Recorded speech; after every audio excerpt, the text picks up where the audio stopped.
Je n'aurais jamais imaginé que ma vie tranquille et routinière puisse basculer en quelques minutes. C'était une journée d'été ordinaire et tout semblait si normal. Moi, Sarah, 35 ans, mariée à Marc depuis 10 ans, j'ai vécu ce que beaucoup considéreraient comme une vie idéale. Notre maison à la périphérie de la ville était un havre de paix accueillant et mon travail de graphiste indépendant m'a permis de profiter de la flexibilité d'être chez moi. Marc, quant à lui, était un responsable marketing très occupé, toujours en voyage d'affaires mais dévoué lorsqu'il était là-bas. Ce jour-là, j'étais dans la cuisine en train de préparer le dîner. L'odeur des épices emplissait l'air et une musique douce jouait en fond sonore. Tout semblait si paisible jusqu'à ce que soudain je sente une étrange odeur de brûlé. J'ai regardé le poêle et j'ai vu des étincelles. En quelques secondes, les flammes ont commencé à se propager.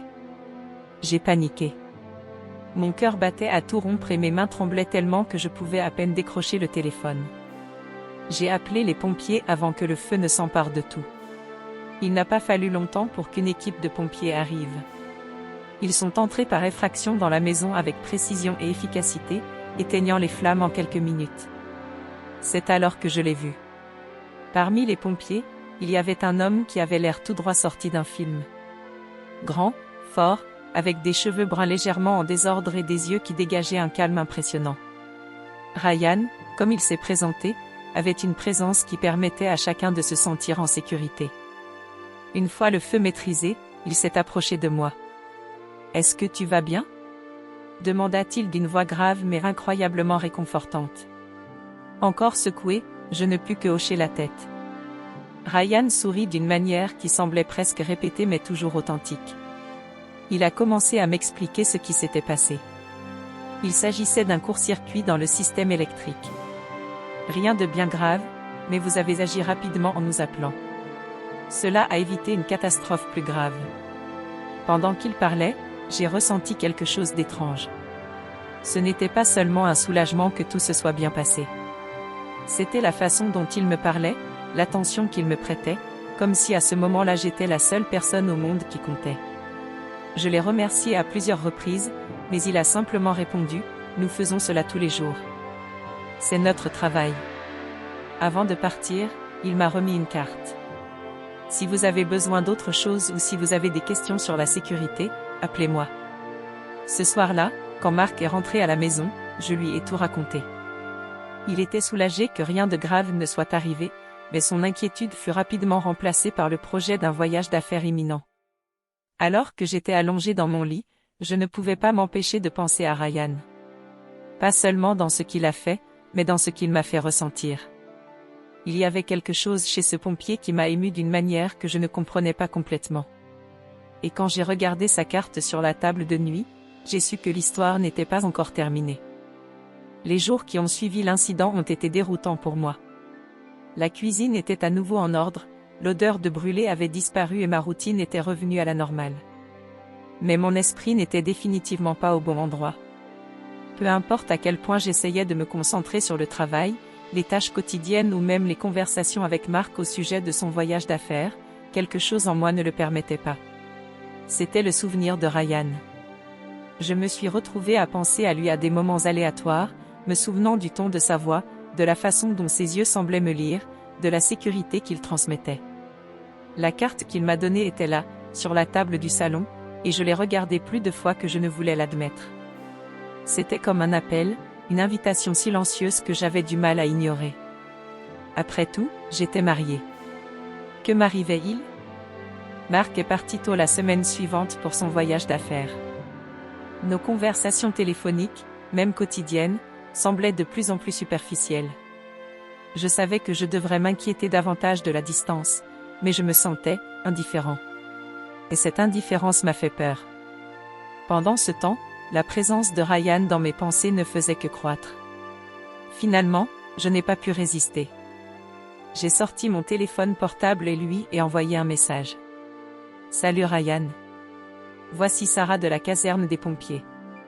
Je voulais encore te remercier pour ce que tu as fait et te demander si tu pouvais me donner quelques conseils sur la prévention des incendies. » C'était une excuse fragile, mais j'avais besoin de dire quelque chose. La réponse est venue rapidement, presque immédiatement. Il était poli et professionnel, mais il y avait quelque chose dans le message qui semblait plus que cela. Ryan a proposé de venir à la maison et de faire une évaluation de sécurité le samedi suivant. Par coïncidence, Mark serait absent. J'ai accepté, essayant de me convaincre que ce n'était qu'une précaution. Mais en attendant samedi, j'ai réalisé que j'étais plus anxieux que j'aurais dû l'être. Je savais que je jouais avec le feu. Littéralement. Samedi est arrivé, et avec lui, un mélange d'émotions que je ne pouvais pas contrôler. Dès mon réveil, j'ai senti mon cœur battre plus vite. J'ai passé la journée à réparer la maison et moi-même, même si j'essayais de convaincre mon subconscient que c'était juste pour avoir l'air présentable. Au fond, je savais que ce n'était pas seulement ça. Lorsque Ryan est arrivé, l'air a semblé changer. Il ne portait pas son uniforme de pompier, mais portait des vêtements décontractés, un jean et un t-shirt qui accentuaient son physique imposant. Sa présence était encore plus frappante que dans mes souvenirs et ma nervosité augmentait. Il a souri en me voyant, ce sourire qui semblait capable de dissiper toute inquiétude, et m'a demandé par où commencer. Nous avons visité la maison pendant qu'il nous signalait d'éventuelles améliorations en matière de sécurité. Il parlait avec assurance, expliquant tout en détail, mais mon attention était partagée entre ses paroles et sa proximité. Lorsqu'il me croisait dans les chambres, la légère odeur de son parfum éveillait un sentiment que j'avais du mal à contenir. Après avoir terminé l'évaluation, j'ai proposé que nous prenions un café dans la chambre. Il a accepté et la conversation s'est déroulée de manière inattendue. Nous avons découvert que nous avions plusieurs points communs. Il a parlé de ce qui le motivait au travail, de ses expériences dans des situations extrêmes, et j'ai parlé de ma vie de designer, de mes rêves et des petites frustrations du quotidien. Son côté informel et son naturel m'ont mis à l'aise, comme je ne l'avais pas ressenti depuis longtemps. Les heures passaient et pendant qu'il parlait, je me suis retrouvée à remarquer les détails, l'intensité de ses yeux, la façon dont ses mains bougeaient pendant qu'il parlait. Il y avait quelque chose chez lui qui me faisait oublier tout ce qui m'entourait, même Mark. Lorsque Ryan s'est finalement levé pour partir, j'ai ressenti un mélange de soulagement et de déception. Il a souri en lui disant au revoir, affirmant qu'il était disponible pour toute autre question. Je l'ai accompagné jusqu'à la porte et alors qu'il disparaissait dans la rue, la maison semblait soudain vide. J'ai passé le reste de la nuit à essayer de me débarrasser des émotions contradictoires qui me dévoraient. Je savais que c'était mal, mais quelque chose en moi aspirait à nouveau à sa présence. Ryan avait laissé plus que des conseils de sécurité dans cette maison. Il avait laissé une marque que je ne pouvais ignorer. Les jours suivants furent confus. Même une fois l'incendie résolu, ce qui occupait vraiment mes pensées, c'était Ryan. Sa présence saisissante, sa voix ferme et rassurante, il semblait impossible de le sortir de ma tête. Je me suis retrouvée à regarder la carte qu'il avait laissée plusieurs fois, mes doigts parcourant légèrement les numéros imprimés. J'ai essayé de me convaincre que c'était juste un remerciement que je voulais donner, mais je savais que c'était quelque chose de plus. Finalement, j'ai cédé. Je lui ai envoyé un message le remerciant encore une fois pour son aide et lui demandant s'il pouvait suggérer d'autres conseils de sécurité à domicile. Mon esprit était dans un tourbillon alors que j'attendais la réponse, le téléphone ayant l'impression de peser 1000 livres dans mes mains. Il ne lui fallut pas longtemps pour répondre. Il était direct, gentil et serviable, proposant de revenir à la maison et de s'assurer que tout était en ordre. Nous l'avons programmé pour le samedi suivant. Par coïncidence, Mark serait en voyage pour le travail cette semaine-là. Je ne voulais pas trop y penser, mais l'idée d'avoir Ryan à la maison alors que j'étais seule me rendait anxieux d'une manière que je ne voulais pas admettre. La semaine s'écoula lentement, marquée par l'anticipation. Le samedi, alors que l'horloge indiquait enfin l'heure convenue, j'ai entendu la sonnette. Quand j'ai ouvert la porte, Ryan était là, habillé de façon décontractée mais impeccable. C'était comme si sa présence remplissait la pièce et mon cœur manqua un battement. Alors qu'il se déplaçait dans la maison, vérifiant chaque détail avec une attention professionnelle, j'essayais d'ignorer la chaleur qui montait sur mon visage à chaque fois qu'il s'approchait. Lorsque nous nous sommes assis pour discuter dans le salon, il m'a fait un sourire chaleureux qui a semblé désarmer toutes les barrières que j'essayais d'ériger. La conversation prit une tournure inattendue. On ne parlait plus seulement de sécurité. Nous partagions des expériences, des rêves et même des peurs. J'ai découvert en Ryan un homme sensible et intelligent, bien plus que le courageux pompier qui avait éteint l'incendie de ma cuisine. Il y avait quelque chose dans la façon dont il m'écoutait qui me faisait me sentir spécial, comme si, pendant quelques instants, j'étais le centre de son monde. Lorsqu'il m'a finalement dit au revoir, je me suis tenue sur le pas de la porte et je l'ai regardé partir. C'était comme si un vide m'envahissait et, pour la première fois depuis des années, je me demandais si la vie que je menais était vraiment suffisante. Les jours qui suivirent furent un mélange d'euphorie et de culpabilité. Ryan et moi avons continué à échanger des messages, initialement sur la sécurité, mais nos conversations ont rapidement commencé à s'approfondir. Il me posait des questions sur ma journée, moi sur la sienne, et peu de temps après, nous partagions des détails personnels, des histoires qui n'avaient jamais traversé mes lèvres, pas même avec Marc. Les messages étaient rapides, fréquents et remplissaient les moments où la maison semblait grande et vide sans mon mari. Les appels de Marc pendant son voyage étaient de plus en plus routiniers, remplis d'informations sur le travail, et l'affection d'avant semblait être passée au second plan. Malgré cela, lorsque Ryan m'a proposé de nous revoir, j'ai hésité. Je savais que je franchissais une ligne fine, une ligne qui ne pouvait pas être effacée si elle était franchie. Mais la tentation a gagné. Nous nous sommes donné rendez-vous dans un café discret du centre-ville. Le jour venu, mon anxiété était palpable. J'ai choisi ma tenue avec plus de soin que d'habitude, mais je me suis dit que c'était juste un rendez-vous décontracté sans arrière-pensée. Quand je suis arrivée, Ryan était déjà là, son sourire chaleureux m'attendait. Il était détendu, confiant et sa présence semblait illuminer la pièce. Nous nous sommes assis à une table au fond, à l'abri des regards indiscrets.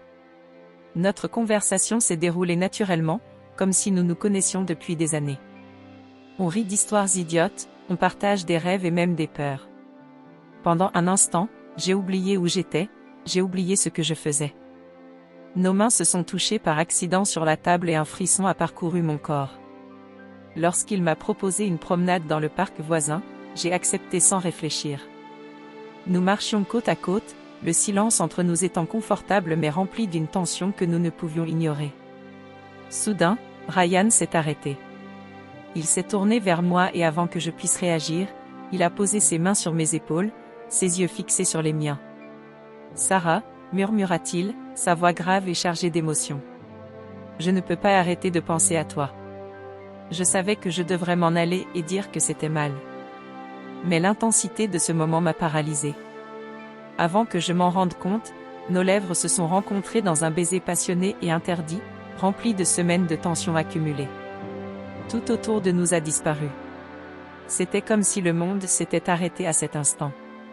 Lorsque nous nous sommes finalement éloignés, la réalité m'a frappé comme un seau d'eau froide.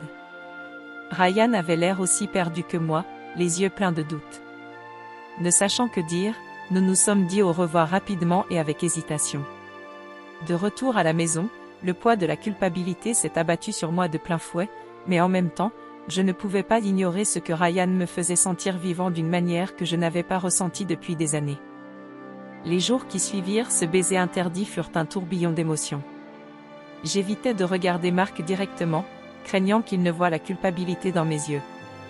Il a continué sa routine, toujours absorbé par son voyage, tandis que je vivais une double vie, luttant contre un désir que je savais être faux, mais qui me paraissait plus grand que moi. Ryan et moi continuons à parler. Le ton de nos conversations a changé, il y avait une intimité grandissante, une complicité silencieuse. Il m'a posé des questions sur ma vie, mes passions, mes rêves, des questions que j'avais cessé de me poser depuis longtemps. J'ai essayé de rationaliser nos interactions, en me disant que ce n'était que des textes, mais je savais que je me trompais. Une nuit solitaire, alors que Marc était absent, Ryan m'a envoyé un texto à l'improviste, « Nous devons nous rencontrer ». J'ai hésité. Chaque fibre de mon être me disait que c'était une erreur, mais en même temps, l'idée de le revoir éveillait en moi quelque chose que je ne pouvais ignorer. Après quelques minutes passées à regarder l'écran de mon téléphone portable, j'ai envoyé un simple « oui ». Nous nous sommes rencontrés dans un café, comme avant. Quand je l'ai vu, j'ai eu l'impression que l'air autour de moi avait changé. Il était plus sérieux, plus introspectif. Notre conversation a commencé de manière légère, mais a rapidement plongé dans des territoires plus profonds. Ryan a parlé de la façon dont il se sentait déchiré, de ce que cela signifiait pour lui. Je ne savais pas comment répondre. Je me sentais attirée par lui d'une manière que je ne pouvais pas expliquer, mais en même temps, la culpabilité pour ce que je faisais à Marc me rongeait intérieurement. Après le café, il proposa une promenade pour poursuivre la conversation. Nous avons marché jusqu'à un parc voisin, le cadre paisible contrastant avec le chaos dans mon esprit. Soudain, Ryan s'est arrêté. Il me regardait avec une intensité qui me faisait oublier le monde qui m'entourait. « Sarah, ce n'est pas seulement pour flirter avec moi. Je ne peux pas prétendre que cela n'arrive pas. Je te veux. » Mes défenses se sont effondrées. Avant de pouvoir penser aux conséquences, je l'ai laissé m'embrasser à nouveau. Cette fois, le baiser n'était pas seulement passionné, il était plein d'urgence et de désir, comme si nous savions tous les deux que nous franchissions un seuil sans retour en arrière. Quand je suis rentrée chez moi, le poids de ce que j'avais fait a commencé à s'installer. L'expression sur le visage de Marc lorsqu'il m'a salué était gentille et cela m'a fait me sentir encore plus mal. J'étais prise entre deux mondes, l'amour stable et sûr que j'avais construit avec mon mari et la passion débordante que Ryan me faisait ressentir. Et pour la première fois, j'ai commencé à me demander ce que signifiait réellement être fidèle, à Marc, à Ryan, surtout, à moi-même. Les rencontres avec Ryan se sont poursuivies en secret, de plus en plus intenses et chargées de passion. Il y avait un côté de moi qui me semblait vivant comme jamais auparavant, mais un autre côté qui pouvait à peine supporter le poids de la culpabilité. Marc était de plus en plus éloigné physiquement à cause de son voyage, mais émotionnellement, c'était moi qui étais loin. Il m'appelait tous les soirs et nos conversations étaient courtes, automatiques, comme si nous savions tous les deux que quelque chose avait changé sans avoir le courage de l'admettre.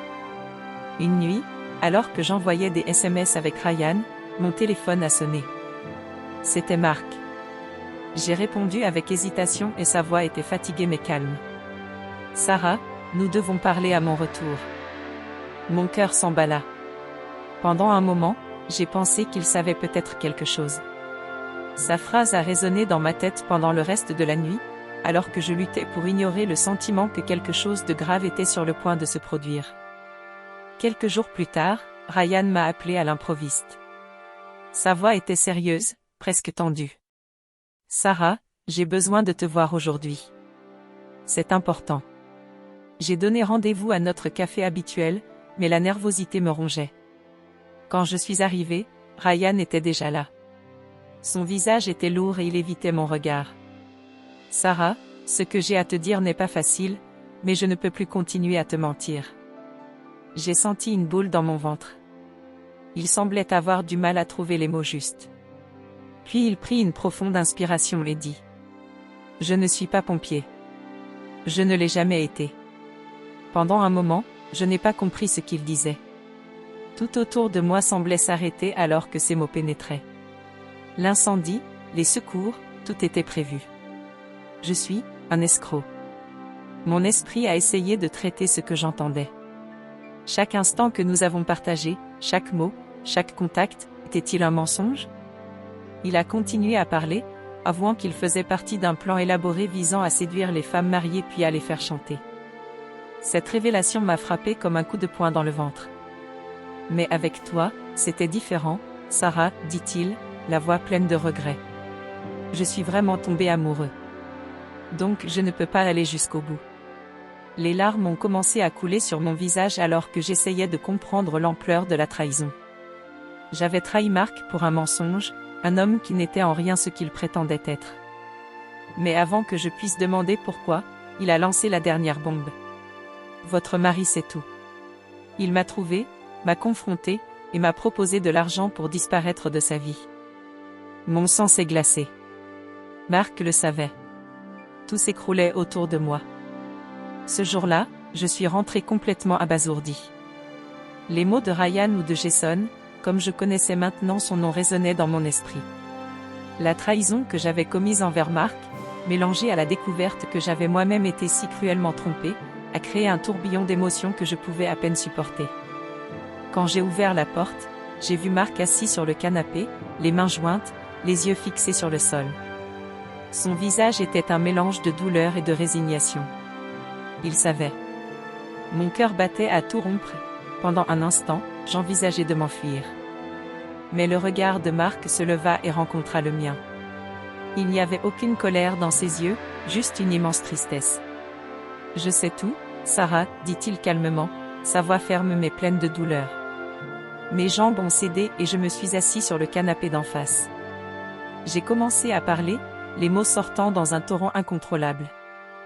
Je lui ai tout raconté, depuis le début, l'incendie, les rencontres avec Ryan, sa révélation d'escroc, et enfin, l'aveu que Mark connaissait et avait tenté de le repousser. Mark a écouté en silence, sans m'interrompre, alors que je fondais en larmes. Quand j'ai fini, la pièce est tombée dans un silence assourdissant.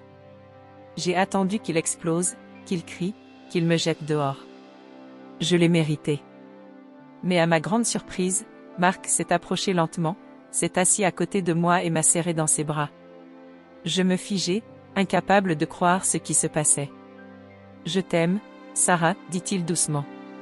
Et je sais que tu as fait une erreur. Mais je sais aussi qu'il t'a manipulée.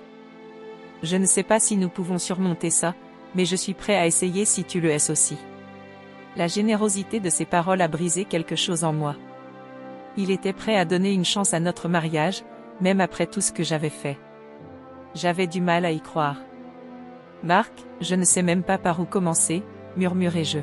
« Je ne sais pas si je peux me pardonner, et encore moins m'attendre à ce que tu me pardonnes. » Il s'écarta légèrement, prenant mon visage entre ses mains. « Vous n'avez rien à décider maintenant, » a-t-il déclaré. « Mais je veux que tu saches que quoi qu'il arrive, je te pardonne. Et si nous le voulons, nous pouvons reconstruire cela. Ensemble. » Ces mots m'ont frappé avec une force inattendue. Je savais que la décision m'appartiendrait, mais je savais aussi que Mark ne ressemblait à aucun homme que j'avais jamais rencontré. Non seulement il m'offrait une seconde chance, mais il était prêt à se battre pour nous, même si je n'étais pas sûre d'en être digne. Dans les jours qui ont suivi, je suis entrée dans un état d'introspection. La culpabilité et la honte me consumaient, mais quelque chose en moi voulait croire qu'il était possible de retrouver un moyen de revenir vers nous. Le choix final semblait chaque jour plus clair, l'amour mature et inconditionnel de Mark, qui avait résisté même aux pires circonstances, valait la peine de se battre pour reconquérir. Les jours suivants furent une épreuve de force et de résilience. Il ne s'agissait pas seulement de demander pardon ou d'accepter le pardon de Mark, il s'agissait de reconstruire quelque chose que j'avais moi-même détruit. Le sentiment de culpabilité pesait toujours sur moi comme une ombre, mais la détermination de Mark à avancer était un point d'ancrage qui me maintenait stable. Nous commençons lentement, en rétablissant la confiance par de petites actions. Je suis devenue complètement transparente, ce que je n'avais jamais considéré comme aussi essentiel auparavant. Chaque jour, je m'ouvrais davantage, montrant à Mark des parties de moi dont même moi je ne savais pas qu'elles étaient si brisées. Mark, à son tour, s'est également ouvert. Il a parlé des moments où il a réalisé que quelque chose n'allait pas, de ses tentatives pour me joindre et du désespoir silencieux de voir notre relation s'effondrer sans savoir comment y remédier. C'était douloureux à entendre, mais nécessaire. C'était comme arracher un pansement d'une blessure encore fraîche et la laisser guérir véritablement. Nous avons décidé de recourir à une thérapie de couple. J'avoue qu'au début, je me sentais mal à l'aise. Dévoiler l'intimité de notre mariage à un étranger semblait envahissant. Mais petit à petit, j'ai commencé à en comprendre la valeur. Le thérapeute nous a aidés à identifier les schémas que nous devions changer, tant individuellement qu'en couple.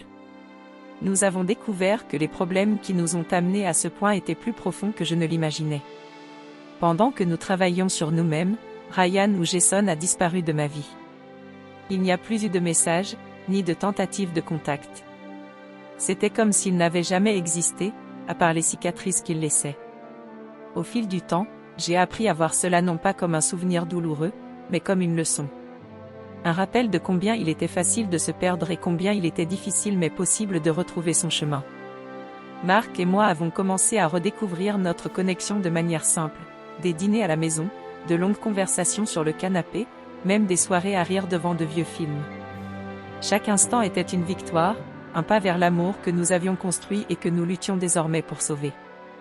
Le voyage a été tout sauf facile, mais quelque chose en moi a changé. J'ai appris que la rédemption ne vient pas avec des excuses ou un grand geste, mais avec la constance de quelqu'un qui est prêt à essayer, chaque jour, d'être meilleur. Mark m'a donné ça. Et finalement, j'ai pu commencer à lui donner la même chose. Notre mariage, bien que tendu, était plus fort. Non pas parce que nous avons oublié le passé, mais parce que nous avons décidé d'en tirer des leçons. Et c'est peut-être là notre plus grande réussite. Malgré les progrès que Marc et moi faisions ensemble, il y avait quelque chose qui me dérangeait encore. Le fantôme de Jason ou de qui qu'il soit restait caché. Les paroles qu'il avait prononcées au café continuaient de résonner dans mon esprit. Il prétendait que ses sentiments pour moi étaient réels, mais comment pourrais-je croire quelqu'un qui vivait un mensonge aussi élaboré? Il ne s'agissait pas exactement de lui, mais de l'impact que cela avait laissé sur moi.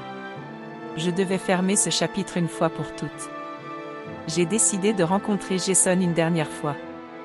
J'ai choisi un parc public, un lieu neutre et sûr, pour que rien ne puisse être déformé ou manipulé. Quand je l'ai vu, j'ai réalisé que quelque chose avait changé en lui. Il avait l'air hagard, plus humain, presque vulnérable. Sa confiance caractéristique était absente. « Merci d'être venu, dit-il, sa voix pleine d'hésitation. Je l'ai regardé, fixe, déterminé à chercher des réponses, mais aussi à protéger mon cœur. « Qu'est-ce que tu veux, Jason ?» ai-je demandé sans détour. Il commença à parler, ses paroles remplies de regrets. Il a dit qu'il essayait de changer, que je l'avais inspiré à demander de l'aide, qu'il n'avait jamais été vraiment amoureux avant de me rencontrer. Il a admis que sa vie de tromperie l'avait poussé à bout, mais que je lui avais fait voir ce qui comptait vraiment. Je voulais le croire, mais je savais qu'il était trop tard. Jason, ce que nous avions était basé sur des mensonges. Peut-être que tu as des sentiments pour moi, mais cela ne change rien à ce qui s'est passé. Tu as détruit quelque chose de précieux pour moi et tu m'as fait détruire la confiance de quelqu'un qui ne l'a jamais méritée. Il baissa la tête, visiblement ému. Je sais, Sarah. Je n'attends pas ton pardon, mais j'avais besoin que tu saches que j'essaierai d'être quelqu'un de meilleur. Même s'il est trop tard pour nous. J'ai pris une profonde inspiration, ressentant un mélange de soulagement et d'épuisement. J'espère que tu peux, Jason. Vraiment. Mais c'est la fin de notre histoire. Je me levai, prêt à partir, mais me retournai une dernière fois.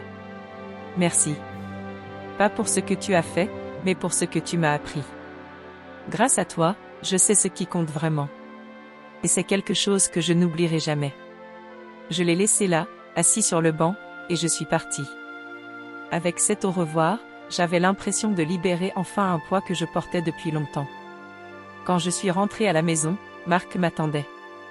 Je n'avais pas besoin de dire quoi que ce soit, il a vu dans mes yeux que quelque chose avait changé. J'ai ressenti un élan de gratitude en le regardant, l'homme qui a choisi de me pardonner, qui s'est battu pour nous quand j'étais perdu. Dans les jours qui ont suivi, nous avons commencé à reconstruire non seulement notre mariage, mais aussi notre vie. Nous apprenons à mieux communiquer, à être plus honnêtes sur nos émotions et nos besoins. Nous introduisons plus d'aventure et de spontanéité dans notre routine, redécouvrant ce qui nous a réunis il y a tant d'années. 1 an plus tard, nous avons décidé de renouveler nos vœux. C'était une cérémonie intime, pleine d'émotions, où nous avons promis plus que de l'amour, nous avons promis de grandir ensemble, peu importe ce que la vie nous apporte. À ce moment-là, j'ai réalisé que, malgré tout, j'avais choisi le véritable amour. J'ai choisi la vie pour laquelle il valait la peine de se battre. L'année suivante a été marquée par un nouveau départ, non seulement pour Marc et moi, mais pour tous les aspects de notre vie.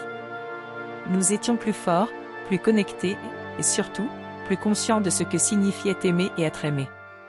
Le nouveau départ n'a pas été facile, cela a demandé du travail, de la patience et beaucoup de conversations. Mais chaque petite victoire, chaque pas fait dans la bonne direction valait la peine.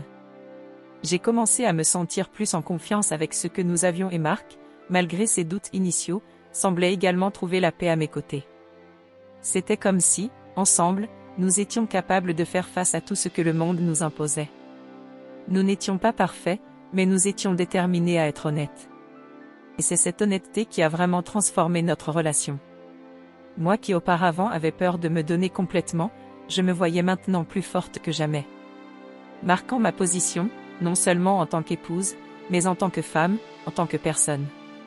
C'était étrange de penser à la façon dont un événement tragique comme l'incendie, quelque chose qui aurait dû nous séparer, a fini par être le catalyseur d'un profond changement en moi. Je m'étais redécouvert. j'ai redécouvert l'importance de me protéger, de prendre soin de moi et de ne permettre à personne, pas même à moi-même, de dévaloriser ce que je méritais. De temps en temps, mon cœur se serrait encore lorsque je me souvenais de Ryan. Mais ce n'était plus une douleur de perte ou de regret, c'était un rappel que les moments que j'avais vécus étaient précieux mais pas nécessaires à mon bonheur actuel. Ryan serait laissé derrière, comme un rappel d'une erreur passée, une erreur qui semblait désormais lointaine et presque sans rapport avec ce que je construisais avec Marc. Au cours des mois suivants, j'ai continué à m'impliquer dans des activités qui me faisaient du bien, en plus de me consacrer à ma famille. Chaque jour, à chaque nouveau projet, je sentais que je me rapprochais d'être la femme que j'ai toujours voulu être, sans peur, sans mensonge, sans fantasme. La femme qui a choisi de vivre enfin sa vérité. Au travail, j'ai été promue, reflet non seulement de mon dévouement, mais aussi d'une transformation interne qui s'est reflétée dans tous les aspects de ma vie. J'ai commencé à m'impliquer dans des causes qui promouvaient l'autonomisation des femmes, la recherche de la santé mentale et émotionnelle et l'importance d'une vie équilibrée. L'expérience douloureuse avec Jason, le feu, la découverte de qui j'étais vraiment, tout cela avait fait de moi une femme plus empathique, plus forte et prête à inspirer les autres femmes à ne pas accepter moins que ce qu'elles méritaient. Avec Marc à mes côtés, je savais que notre avenir serait radieux. Il s'était avéré être plus que ce que j'imaginais, plus que ce que j'attendais d'un homme. Il était mon partenaire, pas seulement dans la vie de tous les jours, mais dans le véritable voyage de croissance et de maturité. Il n'était pas parfait, mais il était exactement l'homme que je voulais. Et cela, en soi, valait plus que n'importe quel amour idéalisé dont j'avais rêvé. Après tout, la vraie victoire résidait dans notre capacité à avancer, à reconstruire ce qui était brisé et à découvrir ensemble que, lorsqu'on a de l'amour et du respect, tout le reste n'est qu'une question de temps et d'effort. Ce qui avait commencé comme une crise est devenu notre plus grande force. Ce qui semblait être la fin n'est devenu que le début de quelque chose de plus profond, de plus réel. Je savais, maintenant, que ce qui en valait la peine n'était pas un amour de conte de fées, mais un amour véritable, qui grandit et évolue à chaque obstacle surmonté, à chaque confiance restaurée. Et finalement, j'étais en paix.